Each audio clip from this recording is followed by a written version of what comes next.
So if you want to eat something, eat it. Just make sure you can fit it in. We get started? Yeah. Cool. All right. I'm Sab if you haven't met me. So, all right. So today is all about just macros and calories, yeah? So what are we eating and how to maintain like what you eat and have a better understanding of your food, that what goes in, so, okay? How you can help with just your general well-being and just improving performance and body composition as well, okay? So these are your three main types. And as you can see, I found a little drawing of like what foods fit into what category. And each macro has a different goal and a different need for your body. One's not better than the other. Well, technically protein is the best, but we'll see how we go, okay? And we'll start with protein. So each macronutrient has calories. So if you look at protein, it's 4 calories per gram. So if you have 1 gram of protein, that's 4 calories. So, and then so when you eat the protein, it's digested into your body as amino acids. So it has many functions, as you can see. pH balance in your stomach, providing structure to your cell membranes, and the big one what we come here for is to build your muscle tissue, okay? So it's good for your recovery, also for helping you get stronger, okay? So recommended intake, that's the main bit. So it's 1.6 to 2.2 grams per kilogram of your body weight. So if you have your phones out, you can wipe up your phone and type in that first number, and then you times it multiplied by your body weight, okay? That's like your basic kind of number. So there's a range because the leaner you are, the higher your protein intake is. Your body demands more muscle, yeah? And more protein. So more body fat you have, the lower we want to be, okay? So if someone's like 150 kilos and very overweight, you're not going to have them eat 300 grams of protein a day. It's just not helpful, okay? Then we go into the lower end. So the leaner you are, the higher end you go, and then the more body weight, like body fat you have, the lower end you try to stay. But you're looking at roughly at least 100 grams a day. That's like a starting point. So regardless of your weight, 100 grams should be your minimal kind of starting with, okay? And also, when you have your meals, make sure you have 20 to 25 grams of protein per meal. So if you're looking at chicken breast, so 100 grams of cooked chicken breast will have 25 grams of protein. And that promotes muscle protein synthesis, which is the mechanism where your body builds muscle. Here's some protein sources if you want to have a look at. So you have your whey, which is your main one, but nowadays a lot of people are sensitive to lactose, so there's also other alternatives, plant protein. Then I just went with the leanest forms of protein I can find. Okay, so the leaner the protein, the better for you guys in terms of like having those essential amino acids. That's why if you're vegetarian and vegan, we always recommend like have the supplement because it doesn't have all the essential amino acid profile in that food. Hence why we have. So chicken breast, lean beef or turkey mince, steak, salmon, tuna. So egg whites, not the yolk. So eggs have 1-to-1 ratio. So same amount of fat to protein. I'll explain that later, okay? So that's why we got egg whites. Tofu is usually vegetarians or vegans' highest, like the best protein source. And then you got lentils and surprisingly milk is really high in protein. So if you look at the milk carton in the back, it actually has a lot of protein in milk. Protein, and then we go to carbs, which a lot of people neglect. So carbs actually same as protein, 4 calories per gram, but has different functions in your body. So as you can see, it's stored as glycogen in your muscle and liver, and it's broken down into glucose. So glucose is your main energy source when you work out. When you're moving, you're using glucose. So don't neglect having carbs, okay? Helps with digestion and provides energy, and also helps with your fuel for the brain and nervous system. So your brain controls what you do, yeah? So if you don't eat enough carbs, like let's just say you're dieting, why do you get cranky? Not enough carbs in your diet, right? Hence why carbs is very important. It takes to 45 to 65% of your daily intake. So again, we'll get back into that number later on. So basically, when we do your ratio at the end, we'll explain these numbers. But again, protein and carbs will be your main 2 contributors of your daily intake, okay?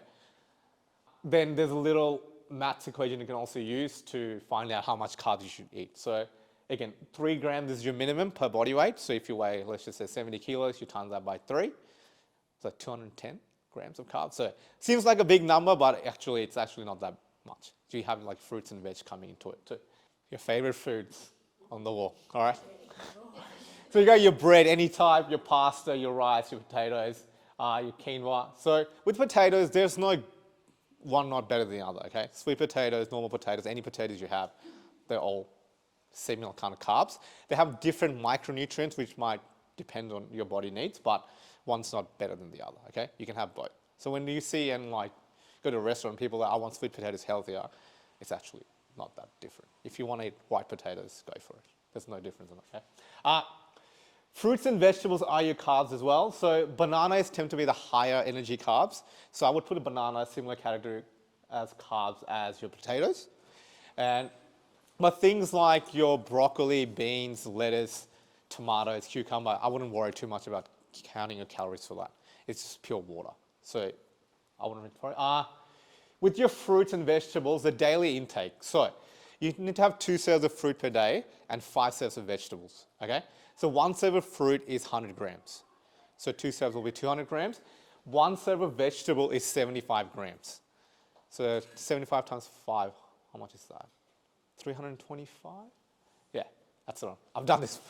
So cool. So those are the 2 numbers you want to keep in track, yeah? And then you got your beans as well. So beans is kind of like the ratio is also a little bit higher in protein. So if you're a vegetarian or vegan, beans is also a very good form of protein, okay?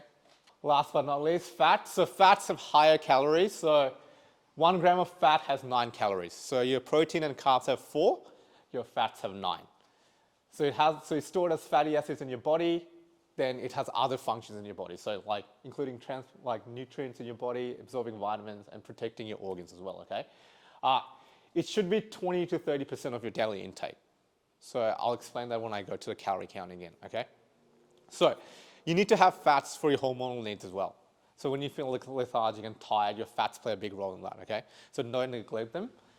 Unfortunately, you do find processed food higher in fats, but that's more saturated fats. Today we'll talk about the good fats, okay? Your omega-3s. So there we go. You got your oils, any types, your nuts, your avocado, your butter, your dark chocolate, chia seeds, flaxseed, cheese, and whole eggs. Also salmon as well, but that's more in the protein kind of category as well. So if I go back to the first slide, as you can see, there's a little drawing. So not all foods have the same kind of profile, yeah? So some foods are just carbs, some are fat, some are protein and carbs, i.e. your beans and lentils, and some are protein and fats, i.e. your eggs, your salmon, your whole milk as well, okay? All right, we need to learn about water. Can't forget about water. So your body is 60% water. You know what, it helps with your dehydration, your exercise. When you're exercising, you need water to keep hydrated, and also helping with your brain function and also your bowel movement. So like when you get constipated, also drinking enough water. This is a recommended range put in by the Australian government, just for the general pop. So every number I put up usually is from the government doing all the studies. So the study sample is the general population. So 1 cup is 250 mils. So females generally have 8 cups. So someone do the maths. How much is that? 8 times 250? Yeah, and then males, you have 250. Right? So you can, but that will depend. So science will be if you're constantly going to the bathroom a lot. So like if you're peeing constantly, so it could be either you're drinking too much water or a UTI. I don't know. I'm not a doctor. So, but yes, you can drink too much water. But that's your kind of your minimal range. This is for people who don't exercise. So if you exercise, you need to replace what you lose, okay? So that's your kind of like general what you have to go by. It depends how much you sweat, right? There is an equation. I didn't want to make it too technical, but there is an equation that says how much you have to kind of drink to how much you lose. But again, like with exercise, I generally, with personal experience, like when I go to the gym, I'll take a liter bottle with me and I will try to finish it just to make sure, like, and that's another liter in for me for the day, okay? But I usually tell my clients minimum 3 liters a day. Like and for someone who hasn't drank enough water throughout the day or doesn't drink water, at the start you will find it a bit harder just because it's a lot and you will pee a bit, but once you start exercising, you see it will actually aid performance because your body will learn how to use it rather than at the start where it might be excess, okay?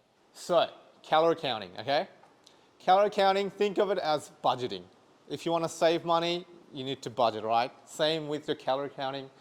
Think of it as budgeting for your health, okay?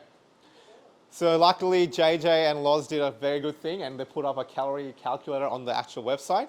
So the link's on the top, so you can go in and check depending on your goal, how much to eat.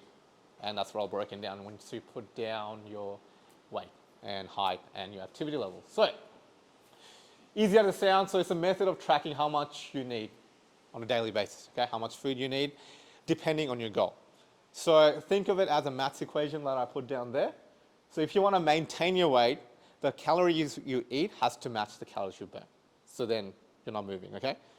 If you want to lose weight, you gotta burn more energy than you consume, and vice versa. If you want to put on weight, you gotta eat more than you burn, okay? Regardless of what diet out there you've seen, this is your main key. So like, you can't say you want to save more money and you spend more money and say, why am I not saving more money? Same with your burning, yeah? So if you're not burning enough calories, you're not losing enough, that means you're not doing enough to lose weight, okay? That doesn't mean we always need to lower your calories, okay? So you also need to increase your activity levels. Things like, are you moving enough? So there's always ways around to tweak everything, okay? Some of the apps I've used in the past are like MyFitnessPal, which is the main one. So you have a little, then there's a calorie counter, and I think the Easy Diet Diary is the Australian one. It's a mostly Australian product, but MyFitnessPal is a really good one. And I don't want you to religiously kind of use it to follow, yeah? So if you do download it, try for a day just to see how much you actually eat. And then that's kind of your guidance. Because generally, you guys eat the same food every day. Yeah, it's just a little tweak here and there. So try not to be too consumed by it. So nutrition labels, this is where it gets a bit technical. So in Australia, we do kilojoules, not calories, okay? 1 calorie is actually 4.2 kilojoules. So let's just say something, so like it says 432 kilojoules, it's 103 calories. So if you turn calories to kilojoules, you times it by 4.2. If you want to turn the other way, you divide it. As you can see, the values are on the label. As you can tell, you have your protein, your fats, your saturated fats, then your carbs and fiber. So, and it also tells you how much you should be having. So fats, when you look at it, says make sure like per serving, so which is usually your first side, not the 100 grams. So you got to look at the per serving size and the 100 gram side, okay, to compare. Fiber, they said anything more than 3 grams is good. And then you have your sugars, which is, they're saying around 15 grams or less. Again, like I said, values on the labels are based on men and women average. So basically, they got like a whole sample study from Australia. They got the average height of everyone and average activity levels. And again, unfortunately, Australia does fall on that other side of less active people. So these numbers are based on them, okay? So, and just because a product can make a nutrition claim doesn't mean it's healthy. So this is one of the biggest scam I find when you go to the health food aisle, saying healthy foods. But once you flip it, like usually like a health bar is actually more like worse than, let's say, an LCM, if you look at the calories point of view. Then we look at the health star rating. Have you guys seen this in boxes? Yeah. So again, it's a rating. So again, it's based on the risk of obesity and other chronic health diseases. So the higher the rating, the better the product. So, but they're comparing products. So let's just say you have 2 cereal boxes. It will compare one cereal to the other cereal. It's not comparing like cereal to like a packet of broccoli. So it's like just in that range. So let's just say you have Wheat Bix and Fruit Loops. Which one gets the better rating? Wheat Bix, because it has, it's more dense. But they're both equally as good if you can fit them in your diet, which I'll get to after, okay? So again, so when you look at it, so just have a look at the health star, so, and then also flip the nutrition plan. This is a good bit, all right? So there are no good or bad foods, so it's just one's higher and lower in calories, there's also higher and lower in your nutrients, okay? So in regards to when you guys do the challenge, it's hard, right? Because you have cravings. It's a normal human body response. And also the craving gets bigger because you're saying no, right? Because you all have example like as growing up as a child, if someone says no to you, you want to do it more, right? So think of it that way. So never say no to anything. Just make sure you can fit it in. An example will be, let's just say you're eating a certain amount of calories and you want to eat something first. Like, I want to go out and eat today. So you will think, you can do your study of how much the food will be. So now you know your food, like your protein, fats, and carbs. Okay, and then you work around that. So one example, I haven't put that up yet. It's called calorie banking. So let's just say you want to eat out, you have a big event coming up, and your diet that you got up for the challenge is 2,000 calories a day. So if you times that by 7, that's 14,000 calories for the week, okay? As long as you eat that 14,000 calories for the week, you will get results. Doesn't matter how you eat it, okay? So let's just say you're eating 2,000, 2,000, 2,000, and come up to Thursday, you're on level with 2,000. But you know on the weekend you're going to have a bit of fun. So what we do is we cut the calories down on the Friday. Let's just say we'll just eat a bit less. So you ate 1,600 calories. So you have 400 left. Saturday, you're going to have your fun. You can add that 400 to your Saturday. So you can have 2,400. And then on Sunday, you go back to your normal eating, which we normally do. Sunday you wake up like, why did I do that? And then you're like, but if you look at it from that point of view, the line levels up, right? So you actually level. So you can actually go and have your fun and then get on with it. Yeah. There's no like, that's what I'm trying to get. Like if you can't just go all in or nothing. You have to make sure you balance it out, right? So if you want to eat something, eat it. Just make sure you can fit it in. Like, example, after your workout, right? You can have toast or you can have Fruit Loops with cereal. Same kind of thing, yeah. Bread has high GI, so it gives that energy, the high glucose you need, so does the Fruit Loop cereal. Is one better than the other? No. But if you have too much of something, it will be bad, okay? It's all about portion size. So again, the other thing is when you do your macros, this is the one biggest thing we found in research was, so let's just say you're eating 2,000 calories a day and you've been told to eat 140 grams of protein, okay? As long as you're eating 2,000 calories a day and 140 grams of protein per day consistently, the other two ratio doesn't matter. So you can have higher carbs one day, less fat, or more fat one day, less carbs, okay? The main two constants that has to be consistent is your protein and calories, okay? Those are the main two things. So the other ratio isn't as important, okay? In terms of your take-home notes, use the calorie tracker just to have a go at it, okay? See what the calories are. If you have more questions, yell out, message me, and I can talk you more through it. That's just your basic guideline, yeah? Don't get too consumed with the number. Just be around that number. So let's just say you get 2,000 calories a day. You don't have to eat 2,000. If you eat 2,010 on 1980, it's fine. It's not going to, buy yourself some food scales. So that's the main thing. Like, everyone has a food scale at home? Okay. So that's the main. And we try to be consistent. So I find with prepping food, measure it raw. It's easier and easier to calculate. So if you buy chicken, 200 grams, if you cook it, you'll see the weight goes down. The measurement doesn't have to be exact. You can have a 5-gram leeway. So if you have like chicken and it's like 195 grams and you need 200, you don't have to go and buy 5 grams of chicken. You can just get on with it, okay? So these are all the references, so don't worry about that. So once you get the file sent, you can have a click on it and have a more thorough read. And I think that's about it.